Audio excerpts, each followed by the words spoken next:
জায়গা আছে। এ মুসলমান ভাইরা আমার, এক বাঙাল ছেলে বাংলাদেশ থেকে আসা, ওই ছেলেটা গলায় মানে তুলসী গাছের মালা লাগিয়েছে। মাঝে মধ্যে আমাকে ফোন করে আর বাজে বাজে কমেন্ট করে। হঠাৎ একদিন তার পেশাব বন্ধ হয়ে গেছে, পেশাব হয় না, দিয়ে আমাকে বলছে হুজুর ফোনে ফোনে একটু ফুঁক দিয়ে দেন। মানে পেশাব হয় না, বন্ধ হয়ে গেছে, ফোনে ফোনে ফুঁক দিতে হবে। আর কোনো কায়দা নাই, ডাক্তারখানা যা, যে মুসলমান হ।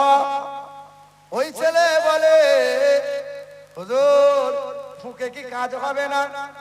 কাজ হলেও আর কিছু করার নাই। মুসলমান বিরোধী কথাবার্তা, মুসলমানদেরকে কটাক্ষ করে, বাজে বাজে মন্তব্য করে ফেসবুকে পোস্ট করে। ওই ছেলের পেশাবখানা বন্ধ হয়ে গেছে। ডাক্তারখানা গেল, ডাক্তার বলে তোমার গনোরিয়া হয়ে গেছে, তোমার অপারেশন করা লাগবে। আয়রন জমে জমে, আয়রন জমে জমে তোমার নালীটা বন্ধ হয়ে গেছে। মুসলমানদের মতো খাতনা করা লাগবে। উপায় নাই, আর তাবিজে কাজ হয় না, আর ঠাকুর বাড়ি গিয়ে ঝাড়ফুঁকেও কাজ হয় না। সার্জন কি করলো? অপারেশন করে দিল। 7 দিন পরে ফোন করে বলছে হুজুর কাজ হয়ে গেছে। কি কাজ? মানে মুসলমানি হয়ে গেছে। আরে ভাইরা আমার, আল্লাহ ছাড় দেয় কিন্তু ছেড়ে দেয় না। এই রকম করে পাকড়াও করে আমার আল্লাহ। এ মুসলমান বাবাজিরা, ভাইরা আমার, ও নওজোয়ান যুবকেরা, আমেরিকা দেশের বৈজ্ঞানিকরা 4 বছর রিসার্চ করলো। ছেলে ফোন করে হুজুর তাড়াতাড়ি আসেন, নদী পার হওয়া লাগবে। 40 মিনিট নদী পার হয়ে গঙ্গা সাগরে আপনাকে যাওয়া লাগবে। হুজুর 9টা বেজে গেলে, রাত্রি 9টা হয়ে গিয়ে ভেসেল বন্ধ হয়ে যায়, আর ভেসেল পাওয়া যাবে না, তাড়াতাড়ি আসেন। ড্রাইভারকে বললাম ভাই তাড়াতাড়ি চালাও। যারা জানো কলকাতা ঠাকুরপুকুর বেহালা জোকার রাস্তা, ঘন ঘন কলকাতার সিগন্যাল, ড্রাইভার চোখ বন্ধ করে চালিয়েছে, সিগন্যাল দেখে নাই, মানে নাই। সামনে গিয়ে 5 জন পুলিশ গাড়ি থামিয়ে থাম। ড্রাইভার বুঝতে পেরে বলেছে স্যার ভুল হয়েছে। ভুল কি? থাম, ফাইন দে। মনে মনে চিন্তা করলাম খামোখাই টাকা যাবে। আমরা আলেম মৌলানা এম কম করি নাই, বি কম করি নাই, তবে আলেম মৌলানাদের যা বুদ্ধি, এম কম ঝমঝম নিচেই নেমে যাবে। আলেম ওলামাদের সঙ্গে কেউ পারবে? পারবে? কিছু কিছু মানুষ দেখবেন আছে খোঁচা মারার লোক, কাজ পায় না, মৌলবীদের খোঁচা মারে। বলুন তো মৌলবী সাহেব, বলুন তো মৌলবী সাহেব, মুসা নবীর নানির নাম কি ছিল বলুন তো? মুসা নবীর নানির নাম নিয়ে তোর তোর বাপের কি কাজ? বল। কোনো কাজ নাই, ধান্দা নাই, যেন মৌলবী বলতে না পারে। এ বাবাজির আমার, তো এক মাদ্রাসা, এই যে মাদ্রাসা আপনাদের গ্রামে, মাদ্রাসার উস্তাদ আপনি আছেন তো? কে আছে?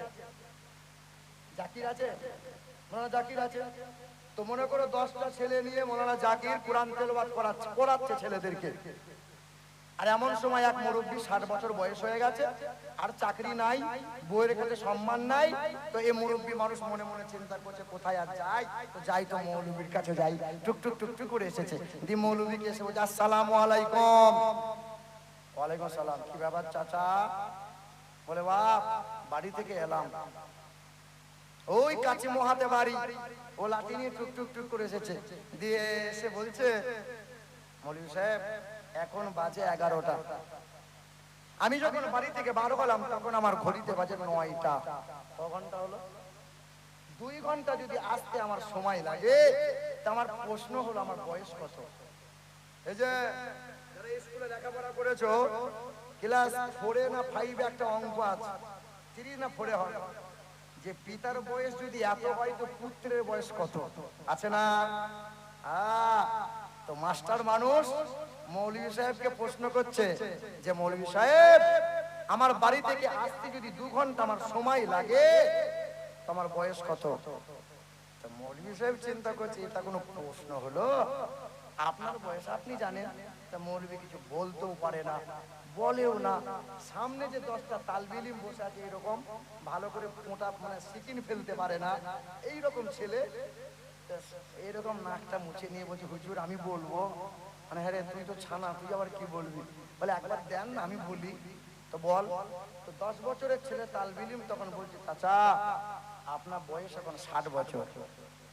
এই মাস্টারের চাচা তখন মনে মনে চিন্তা করছে যে আমার বয়স তো সত্যিই 60, কিন্তু বাচ্চা ছেলেটা জানলো কি করে? তো বাবা তুই জানলি কি করে? বলে চাচা কিছু মনে করিয়েন না। না না বল না কি করে জানলি? বলে আমার একটা বাড়িতে বড় ভাই আছে, সে আধ পাগলা। কি পাগলা? কি পাগলা? কি পাগলা বলো? আধ পাগলা, কিন্তু তার বয়স এখন 30 বছর। কত বছর? তাই মনে মনে চিন্তা করলাম, আধ পাগলার বয়স যদি 30 বছর হয়, তাহলে ফুল পাগলার বয়স ক বছর হবে? বলো বলো। তখন চাচা বলছে যে তালবিলিম যারা হয় এক সাংঘাতিক জিনিস হয়। এ মুসলমান বাবাজিরা ভাইরা আমার, লাইন ভুলে যাবেন না, বাস্তব ঘটনা বলে দিয়ে যাচ্ছি বাবা। আজকে একটু কোরআন হাদিস কম বলবো, ইতিহাস গুলো একটু শুনিয়ে দিয়ে যায়। মুসলমান 2022 সালে ফেব্রুয়ারি মাসের ঘটনা ঘটে গেল। গাড়ি থেকে নামলাম, 5 জন পুলিশ অফিসার, তাগড়াই তাগড়াই চেহারা। একজন পুলিশ অফিসার সামনে এসে আমাকে বলে, আপনাকে খুব চেনা চেনা মনে হয়, কোথায় যেন দেখেছি। কোথায় দেখেন? বলে আপনাকে মোবাইলে খুব দেখেছি।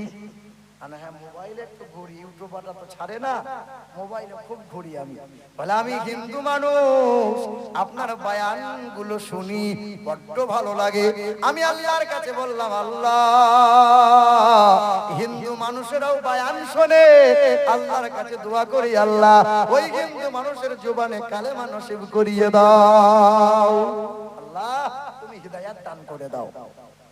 মুসলমান ভাইরা আমার, তখন ও মুসলিম ব্যক্তিটা বলে, হুজুর কিছু মনে করেন না, আপনি এমন একটা কাজ করেছেন, কলকাতার মতো শহরে সিগন্যাল মানেন নাই, মানে ফাইন দেওয়া লাগবে, তবে আপনি হুজুর মানুষ, যান যান, আপনাকে আর ফাইন দেওয়া লাগবে না, তবে দ্বিতীয়বার যেন এমন ভুল করিয়েন না। মনে মনে চিন্তা করলাম, আমার বাপ তো বড় নেতা মানুষ নয়, আমি তো কোনো মেম্বারে প্রধান নয়, আমার বাপ এমএলএ এমপি নয়, আমার বাপ পরের বাড়িতে কাজ করে করে 3 সন্তানকে মানুষ করেছে, গরিবের সন্তান আমিরুল ইসলাম বলতে আমার লজ্জাবোধ হয় না।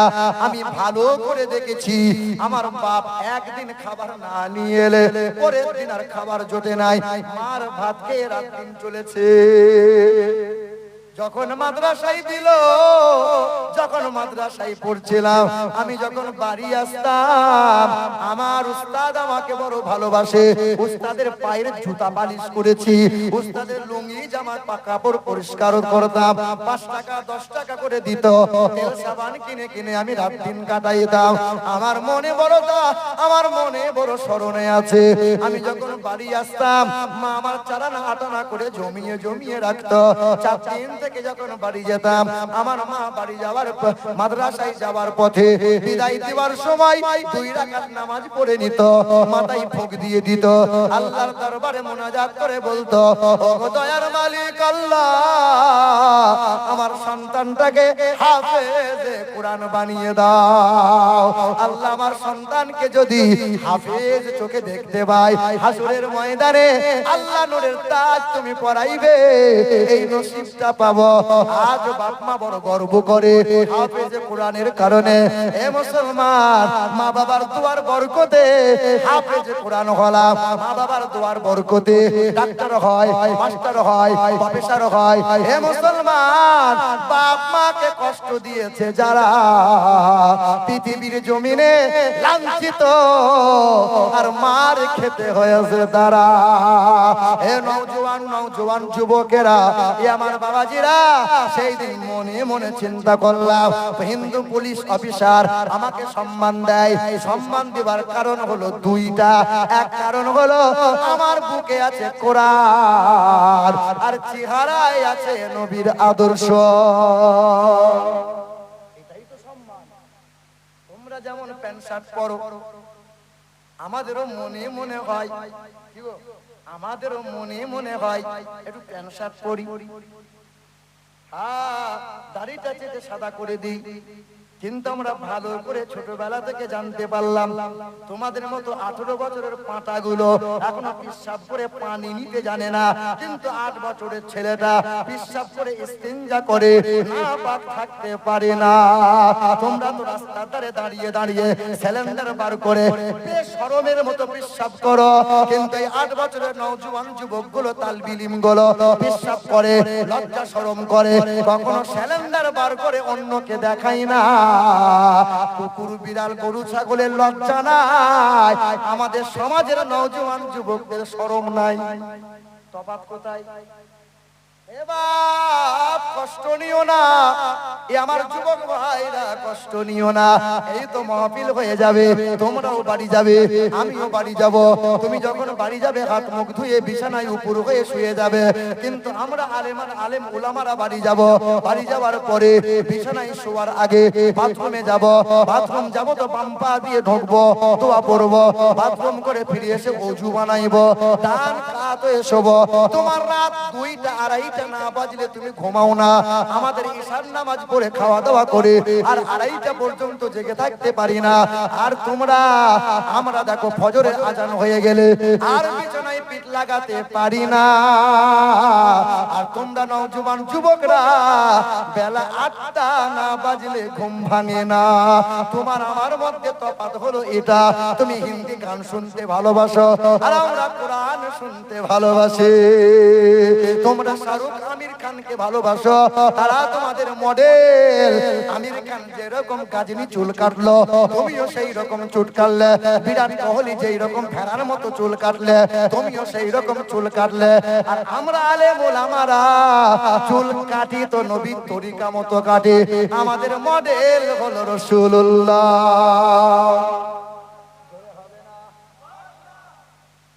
এ মুসলমান, ওই হিন্দু পুলিশ অফিসার আমাকে বলতেছিল হুজুর আপনার ফোন নম্বরটা দেন। আমি কেস টেস করবেন নাকি, জেল হাজত দেবেন নাকি? কারণ আমার নামে 19টা মোটামুটি 17-19টা মতো মামলা আছে। আল্লাহ রহমতে কেউ আজ পর্যন্ত গায়ে আঁচ লাগাতে পারে নাই, কোন পুলিশ এই হাত ধরতে পারে নাই। ধরবে কেমন করে? দাও বিরুদ্ধে প্রুফ দেখাও। তোমরা বললে অসুবিধা নাই আর আমরা বললি অসুবিধা। ওই নেতাগুলো যখন বলে মুসলমানদের দাড়ি ধরে ছিঁড়ে দে, নদিয়া হরিণঘাটার এমএলএ অসীম সরকার তার নাম, ও বলে কোরআনটাকে বয়কট করা দরকার, তাদের বিরুদ্ধে মামলা হয় না। ওই যে অধিকারী শুভেন্দু অধিকারী বলে মুসলমানগুলোকে দেশ থেকে আগে তাড়ানো লাগবে, তাদের বিরুদ্ধে কোনো অভিযোগ নাই, মামলা নাই, হামলা নাই। বিরোধী দলনেতা একে একে একে একে এক একটা মুসলমানদের নিয়ে আঘাত করে, কখনো মসজিদের মাইকে নামিয়ে দাও, কখনো নামাজ বন্ধ করে দাও, কখনো মাজারগুলো ভেঙে ঘুরিয়ে দাও, কখনো মসজিদ তালা মেরে দাও, এক একটা ইসলামের ওপর আঘাত করে দাও। মামলা হয় না, হামলা হয় না। আর মুসলমানরা কিছু বললে মামলা হবে। কি দিই নাই?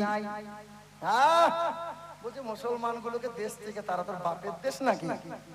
এই দেশের মাটিতে সর্বপ্রথমে বলল জয় হিন্দ, মুসলমান বলেছিল, নাম তার আবিদ হাসান। এই দেশের মাটিতে সর্বপ্রথম বলেছিল ইনকিলাব জিন্দাবাদ, নাম তার হযরত মাওলানা মুহানি। এই দেশের মাটিতে সর্বপ্রথম বলেছিল ও ব্যাক মানে ভারত ছাড়ো, নাম তার ইউসুফ মেহরালি। এই দেশের মাটিতে সারে জাহাঁ সে আচ্ছা হিন্দুস্তান হামারা, নাম হলো আল্লামা ইকবাল। সব মুসলমানদের অবদান আমি বহুবার শুনিয়েছি, এই কথা বারবার বলতে চাই না। অবদান কি নাই? তাজমহল থেকে আরম্ভ করে, হাজি আলী থেকে আরম্ভ করে, দিল্লির জুমা মসজিদ, লাল কেল্লা, হুমায়ুন কেল্লা, আকবর কেল্লা, কলকাতার হাইকোর্ট, কলকাতার নবান্ন, ইডেন গার্ডেন খেলার মাঠ, মোহন বাগান, এইদিকে নেতাজি সুভাষচন্দ্র বিমানবন্দর, রাজভবন, টালিগঞ্জ শহর, সব মুসলমান আমার বাপদাদুর দানের জায়গা। দেখছেন না এখন ওয়াকফ নিয়ে বিল পাস করলো, আর আমরা মুসলমানরা আন্দোলন করছি বিল বাতিল করতে হবে, বিল বাতিল করতে হবে। এ বাবা তোমরা বলো তো জ্ঞান দিয়ে, ওয়াকফের বিল বাতিল হবে? হবে হবে হবে? 1992 এর ডিসেম্বরের 6 তারিখে যখন বাবরি মসজিদ শহীদ করেছিল, আমরা মুসলমানরা বাপদাদুরা কেউ চুপ থাকে না, আন্দোলন করেছিল। তখন আমরা মুসলমানরা বলেছিলাম একটা মসজিদ যাচ্ছে যাক, হিন্দু মুসলমান সম্প্রীতিটা বজায় থাক। তারপরে 5টা মসজিদের উপর আক্রমণ হয়েছিল। জ্ঞানবাপী মসজিদ নিয়ে 5টা মসজিদ, 7 জন মুসলমান যুবককে গুলিবিদ্ধ করে মার্ডার করে দিয়েছে। আমরা মুসলমানরা বললাম 5টা মসজিদ যাচ্ছে যাক, ভারতের মাটিতে হিন্দু মুসলমান একতা মিল ভালোবাসা বজায় থাক। তারপরে 3 তালাকের বিল পাস করলো। মুসলমানরা কলকাতায় আন্দোলন করলো, বিভিন্ন জায়গায় আন্দোলন শুরু হলো। 3 তালাকের বিল কি বাতিল হয়েছে বাবা? বাতিল হয়েছে? হয় নাই। তারপরে নূপুর শর্মা নবীর চরিত্র নিয়ে কটূক্তি করলো। রায়গঞ্জ শুধু নয়, হেমদাবাদ শুধু নয়, দিনাজপুর থেকে কলকাতা, বাংলার মাটিতে সর্ব জায়গায়, গোটা বিশ্বের মাটিতে মুসলমানরা এক হয়ে বলেছিল ফাঁসি চাই, ফাঁসি চাই, নূপুর শর্মার ফাঁসি চাই। ফাঁসি হয়েছে? বলো বলো। তারপরে করলো কি? ওয়াকফের বিল বাতিল করলো, বিল পাস করলো। মুসলমানদেরকে কোনটা করতে হবে? মুসলমানদের এত পরিমাণে সম্পত্তি আছে। আমার বাপ দাদুর জায়গা আমার দাদু দান করেছে মাদ্রাসায়, আপনার গ্রামে আপনার দাদু দান করে গেল মাদ্রাসার জায়গা, আর ও বলছে তোরা পারবি না, আমাদের দিতে হবে। তোমরা দান করেছো কবরডাঙ্গায়, তোমার সম্পত্তি, বাপ দাদুর সম্পত্তি। তোমার জায়গা দান করেছো মসজিদে, তোমার বাপ দাদুর সম্পত্তি। ওরা বলছে আমাদের দিতে হবে। তোমাদের তো দেবত্ব সম্পত্তি আছে। আমরা তো কোনোদিন মুসলমানরা বলি নাই তোমার দেবত্ব সম্পত্তি আমাদের নামে দাও। কেন আমাদের উপর এত আক্রোশ কেন? ও যে গাছের ফল মিষ্টি হয় ওই গাছে একটু ঢিল পাথর বেশি পরে সহ্য করতে হয়। মুসলমান যে বড় মিষ্টি, মুসলমান ধর্ম যে বড় সত্য। পৃথিবীর মধ্যে ধর্ম কটা? কটা ধর্ম গো? পৃথিবীর মধ্যে ধর্ম কটা? আল্লাহর মনোনীত দিন কয়টা? ইন্নাদ-দীনা ইনদাল্লাহিল ইসলাম। দিন তো একটা। সেদিন বলেছিলাম যে পৃথিবীর মানুষেরা কেউ বিশ্বাস করে 3 প্রভুকে, কেউ বিশ্বাস করে 1 প্রভুকে, কেউ বিশ্বাস করে 2 প্রভুকে। ইহুদি সম্প্রদায়ের মানুষ যারা, এরা বিশ্বাস করে যে সৃষ্টিকর্তা, পালন কর্তা, মালিক হলো 2 জনা। কয় জনা? কয় জনা? ফাকালাতিল ইয়াহুদু উযাইর ইবনুল্লাহ। ওরা বিশ্বাস করে এক মালিক আল্লাহ, আর আল্লাহর এক পুত্র আছে তার নাম উযাইর। জোরে বলো নাউযুবিল্লাহ। খ্রিস্টান ধর্মের মানুষ যারা, এরা বিশ্বাস করে মালিক 3 জনা। ফাকালাল মাসিহু ইয়া ঈসা ইবনে মারইয়াম। ওরা বিশ্বাস করে মারইয়াম হলো আল্লাহর বউ, আর আল্লাহর বেটা হলো ঈসা। মালিক হলো 3 জনা। জোরে বলো নাউযুবিল্লাহ। হিন্দু ধর্মের মানুষ যারা, এরা বিশ্বাস করে আকাশের মালিক একজনা, জমিনের মালিক আর একজনা, সূর্যের মালিক আর একজনা, চন্দ্র সূর্যের আর একজনা মালিক, লোহা লক্করের মালিক বিশ্বকর্মা ইত্যাদি। কিন্তু আমাদের মালিক কয়জনা? আমাদের কোরআন কয়টা? আমাদের আল্লাহ কয়টা? আমাদের ধর্ম কয়টা? আমাদের দিন কয়টা? আমাদের নবী, আমার আপনার নবী, যে নবীর উম্মত এ মুসলমান। এবার লাইনে আসেন। ওই পুলিশ অফিসার বলে হুজুর ফোন নম্বর দেন। ফোন নম্বর নেওয়া হলো। পরের দিন সকাল বেলায় 10টার দিকে ফোন হলো। 40 মিনিট ফোনে কথা হলো। 40 মিনিট ফোনে কথা হওয়ার পর বলে হুজুর আসার পথে একটু দেখা করবেন। 40 মিনিট কথা হলো। কথার মাঝে বুঝতে পারলাম ইসলাম ধর্মকে মনে মনে বড় ভালোবাসে, কিন্তু পরিবেশের চাপে পড়ে প্রকাশ করতে পারে না। ওই মানুষটার সঙ্গে দেখা করলাম। মা আমার হাত দুটো ধরে কান্না শুরু করে দিল। ভাই কেন কান্না করেন? বলে হুজুর 1 বছর আগে আমার 12 বছরের ছেলেটা মারা গেল। 12 বছরের ছেলে মারা গেছে। সুন্দর চেহারা, ফুটফুটে ছিল। আমি বারবার বললাম আমার ছেলেটাকে শ্মশানের চিতায় পোড়াইলো না। সবাই আমার ছেলেটাকে ধরে উলঙ্গ করে শ্মশানের চিতায় পুড়িয়ে দিচ্ছিল। যখন আগুনে পুড়ে শিরাগুলো ঠাড়ো হচ্ছিল, তখন বাঁশে করে আবার বাড়ি মেরে আমার ছেলেটাকে ওই রকম করে আঘাত করে করে মারছিল। হুজুর আমার মনে মনে বড় আশা, আমি মরে যাওয়ার পর এই রকম শ্মশানের চিতায় আমি পড়তে চাই না। আমার যদি আপনাদের মতো কবর দেয়া হয়, আপনাদের রীতি কত ভালো। কোন মানুষ যখন মারা যায় সুন্দর করে গোসল দেয়, কত সুন্দর করে খুশবু লাগায়, চোখে সুরমা পরায়, কাপড়ের কাপড় পরায়, খাটিয়া করে কাঁধে করে ধীরে ধীরে নিয়ে যায়, আবার আদর করে কবরে শুইয়ে দেয়। হুজুর আমার মনে বড় তামান্না, মরে যাওয়ার পর যদি আমার কবর দেয়া হয়, আমার নসিবটা বড় খুশনসিব হয়ে যাবে। কিন্তু উপায় আছে। কোন মুসলিম ব্যক্তি মারা গেলে তাকে আমাদের নিয়মিত কবর কি দেওয়া হবে? এক উপায় আছে, কালেমা পড়ে যদি ঈমান আনতে পারো। মানুষটার সঙ্গে মাঝে মধ্যে কথা হয়, ওই মানুষটা বলছিল হুজুর আমার বাড়িতে আসিয়েন, আপনাকে নিমন্ত্রণ করলাম, মনে মনে চিন্তা করলাম হিন্দু বাড়িতে খাওয়া ঠিক হবে কি হবে না? হবে না। ঘোষের মিষ্টির দোকানে মিষ্টি কিনে খাবেন। এ বাবা, ঘোষের মিষ্টির দোকানে মিষ্টি কিনে খাওয়া হয়, হিন্দু হোটেলে খাবার খান, হিন্দুর চায়ের দোকানে চা খান, তাতে অসুবিধা?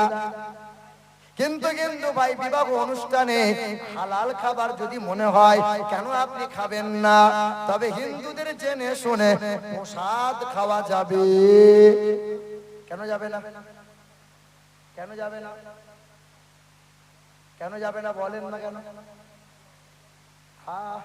ইয়া দেবী সর্বভূতে শান্তি রূপে ওম নমস্তুতে সেই নমঃ নমঃ। এই যে পূজা অর্চনা করা হয় দেবদেবীর নামে, না মুসলমানদের জন্য হারাম।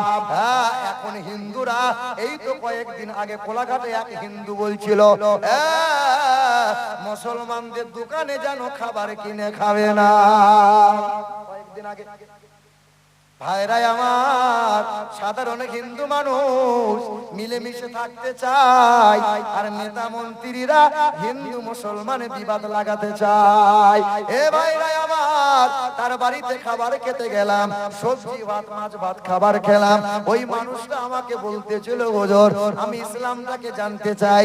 বলে অসুবিধা নাই, ব্যাগে আছে আল কোরআন, নবীজির জীবনী নিয়ে এসেছে, বাংলা ভাষায় কোরআন আছে। বলে না না, হিন্দু মানুষ আমরা কোরআন পড়তে পারবো না, লা ইয়ামুসুহু ইল্লাল মুতাহহারুন, কোরআন সবাই পড়তে পারে, তবে না পাক অবস্থায় কোরআন ছোঁয়া যাবে। এ বাণী সকলের নয় শুধু মুমিনের, যারাই চলবে মেনে ফল পাবে কোরআনের। এ বাণী সকলের নয় শুধু মুমিনের, যারাই চলবে মেনে ফল পাবে কোরআনের। ঘরে বলো কিংবা রাষ্ট্রে বলো, অশান্তি দূর করে শান্তি আনে। সমাধান চাও যদি জীবনে মরণে, ফিরে যাও খুঁজে নাও চোখ রাখো কোরআনে। জোরে হবে না সুবহানাল্লাহ? এ মুসলমান ভাইরা আমার, ওই মানুষটাকে কোরআন দিলাম, 3 মাস কোরআন পড়েছিল। ওই মানুষটা এক মেয়ে, তার বিবি, এবং তিনি কালেমা পড়ে মুসলমান হচ্ছিল। আর হওয়ার আগে বলতেছিল হুজুর আমাদের যখন কোন মানুষ মারা যায়, তার কানে কানে একটা মন্ত্র শোনানো হয়, ওই মন্ত্রের নাম হলো অনকাহি মন্ত্র। ওই মন্ত্র যদি কোনো মানুষের জীবিত মানুষকে শোনানো হতো, না জানি কত হিন্দু মানুষ কালেমা পড়ে মুসলমান হতো। বলে কি মন্ত্র? বলে মানুষ যখন মারা যায়, শ্মশানের চিতায় পোড়ানোর আগে তার কানে কানে বামুন বাবাজি একটা মন্ত্র শোনাই, মন্ত্রের নাম হলো অনকাহি মন্ত্র। হতার মিন্দ্র মহাসুরিন্দ্রাম লা ইলাহা হরতি পাপম ইল্লু ইলহা পরম পদম জন্ম বৈকুণ্ঠ পরবাপ ইনতিত জপি নামি মুহাম্মাদান। এই মন্ত্রের অনুবাদ হলো এটাই, তোমরা যদি উচ্চ পদবি লাভ করতে চাও, এক আল্লাহর নামে জপ করো। আর তোমরা যদি নরক থেকে বাঁচতে চাও, স্বর্গীয় হতে চাও, নবী মুহাম্মদের আদর্শ গলায় ঝুলিয়ে নাও। ইহকালে নাজাত পাবে, পরকালে কল্যাণ ও কামিয়াবি হবে। ওই মানুষটা কালেমা লা ইলাহা ইল্লাল্লাহু মুহাম্মাদুর রাসূলুল্লাহ কালেমা পড়ে ঈমানদার হলো। এই তো 5 দিন আগে ওই মানুষটা মারা গেল। শুনছেন আপনারা? এই তো 5 দিন আগে ওই মানুষটা মারা গেল।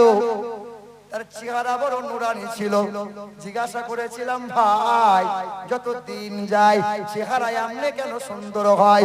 ওই মানুষটা বলতেছিল, হুজুর যেদিন থেকে কালেমা পড়েছি প্রতি রাত আমি কোরআন পড়ি, কোরআন রিসার্চ করি, আর সকাল হলে পরে ডিউটি যাওয়ার আগে গোসল করে নেই, আর 100 বার নবীজির মহব্বতে আমি দরুদ শরীফ পড়ি।